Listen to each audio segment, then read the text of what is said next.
Salam sejahtera bagi kita semuanya dan selamat pagi. Apa kabar semuanya? Apakah kita sehat hari ini? Oh, syukur. Baik, pertama-tama yang saya hormati Kak Rijal selaku dosen public speaking kita pada saat ini dan juga rekan-rekan mahasiswa Sipol Haji Tanjung Pinang yang hadir pada saat ini. Teman-teman yang saya cintai, terlebih dahulu saya mau memperkenalkan diri sebelum lanjut pada materi. Karena pepatah mengatakan, tak kenal maka tak sayang. Nanti setelah saya memperkenalkan diri saya di depan ini, teman-teman dan semua yang ada di depan ini akan bisa menyayangi satu sama lain. Perkenalkan, nama saya Suci Ellen Kristiani Waru. Teman-teman semua bisa memanggil saya Ellen. Nah, sebetulnya Ellen itu artinya apa sih? Nah, Ellen itu dalam bahasa Inggris Ellen, Ori, dia mengatakan sebuah cahaya, terang. Nah, setidaknya nanti saya bisa memberikan materi yang bermanfaat dan memberikan penerangan yang baik buat teman-teman yang ada pada saat ini.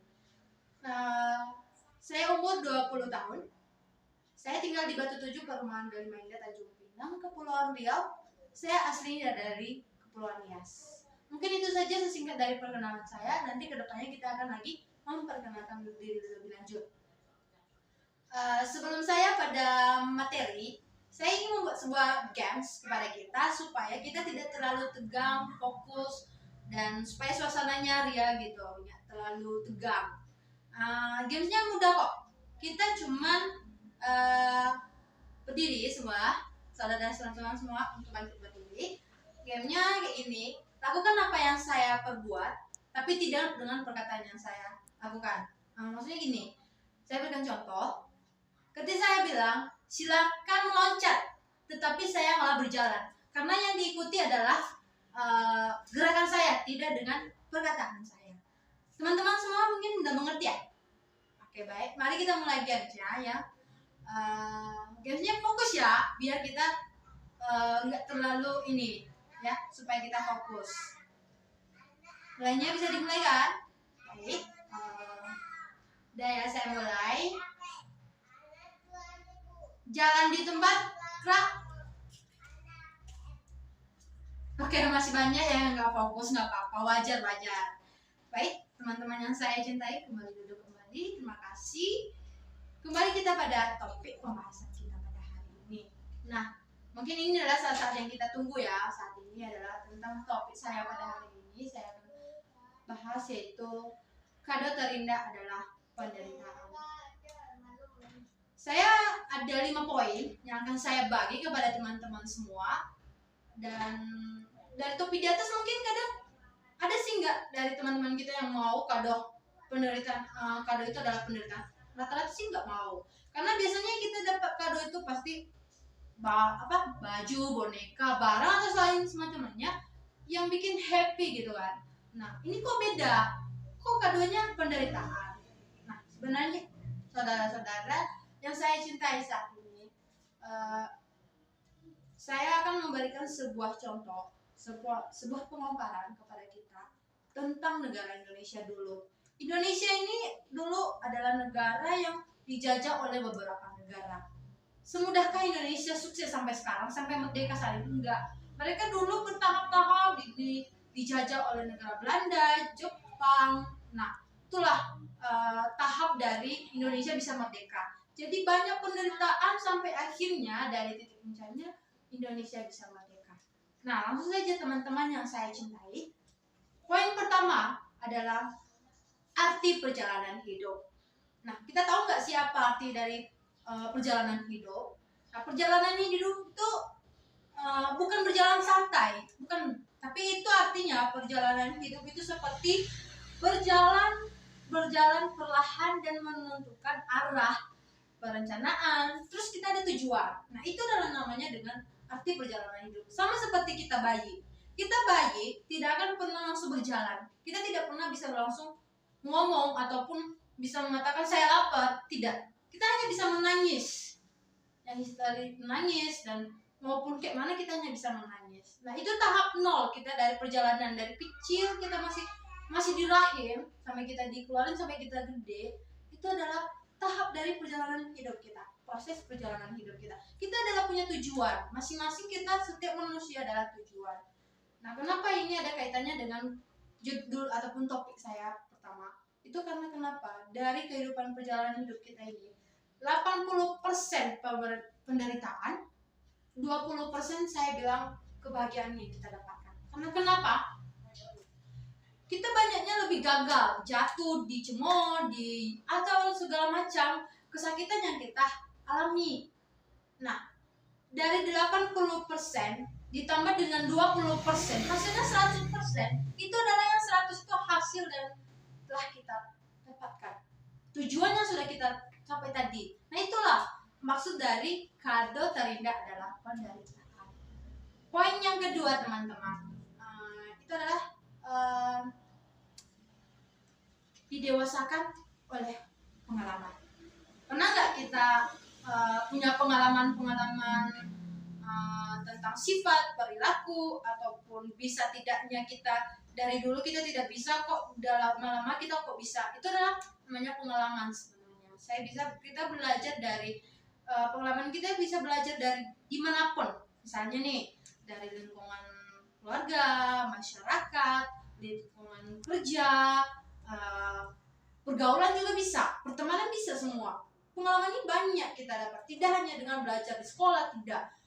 Dengan pengalaman ini kita bisa didewasai dari sikap, kita mampu melakukannya dengan mandiri. Itulah namanya didewasakan oleh itu.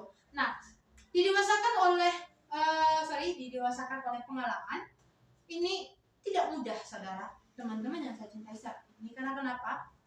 Kadang kita dapat pengalaman dan kita tidak bisa memanage pengalaman tersebut. Kita tidak bisa mengambil apa yang baik dari pengalaman yang sudah kita dapatkan. Nah, teman-teman yang saya cintai, saya mau kasih sebagai pengalaman saya, kehidupan saya. Saya dulunya nggak bisa ngapa-ngapain, selalu bergantung sama orang tua. Saya maunya segala aktivitas orang tua itu saya bergantung. Tapi setelah saya pribadi sendiri coba berjalan, coba membantu orang tua, meringankan beban orang tua, akhirnya saya tahu bahwa mendapatkan hal yang dulu saya mudah mengatakan susah. Nah, itulah bisa mengajarkan kita dewasa, mandiri, terus disiplin dengan waktu. Nah, itulah poin yang kedua. Dan yang ketiga, setelah teman-teman yang saya cintai, adalah poin yang paling menarik adalah berhenti menyalahkan. Teman-teman, kita kadang mengatakan bahwa kenapa hidup saya seperti ini, kenapa sih orang lain seperti itu, kenapa saya nggak seperti dia, gitu kan.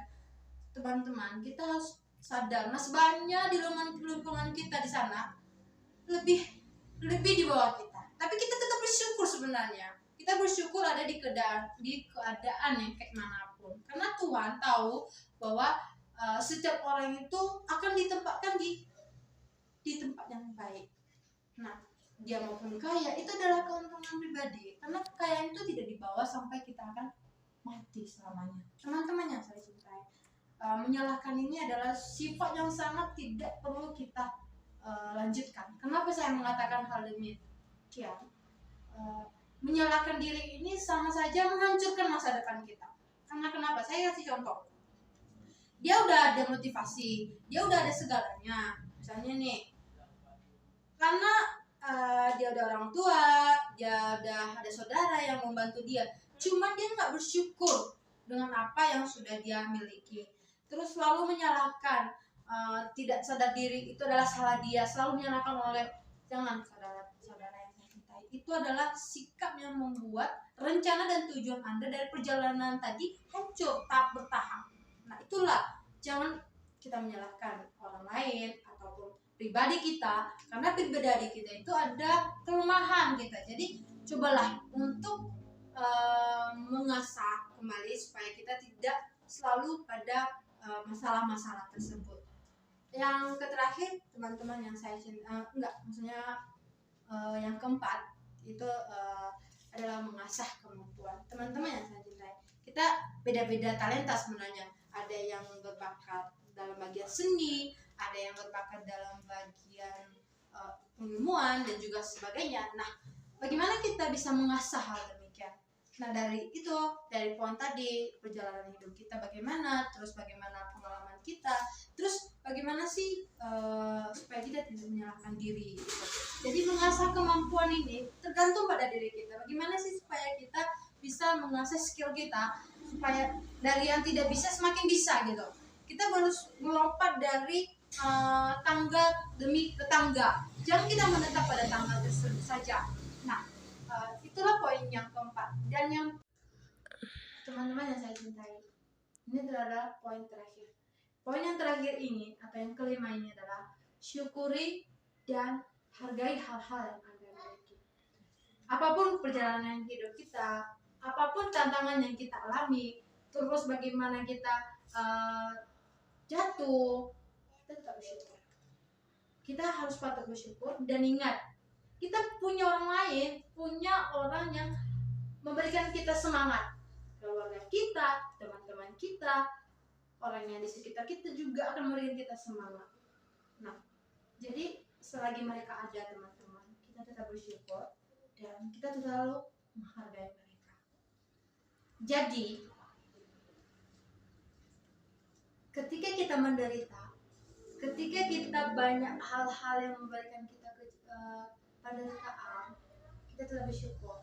Karena kenapa? Tuhan tahu bahwa kita adalah pribadi yang kuat, pribadi yang lebih mampu membuat masalah itu semakin kecil. Dan kita akan mendapatkan hadiah yang baik dari hal itu. Ingat bahwa pengalaman, semua tantangan, kegagalan yang kita hadapi merupakan guru yang paling terbaik menuju kehidupan yang lebih baik. Dan hargai setiap orang-orang yang ada di sekitar kita, karena hidup tanpa mereka adalah sia-sia. Ingat, dunia tak lagi sama, tak selamanya memihak kepada kita. Selagi kita berjuang, dan disitulah kebahagiaan indah pada waktunya. Terima kasih, saya Suci Alen Kristiani Waru, sampai jumpa.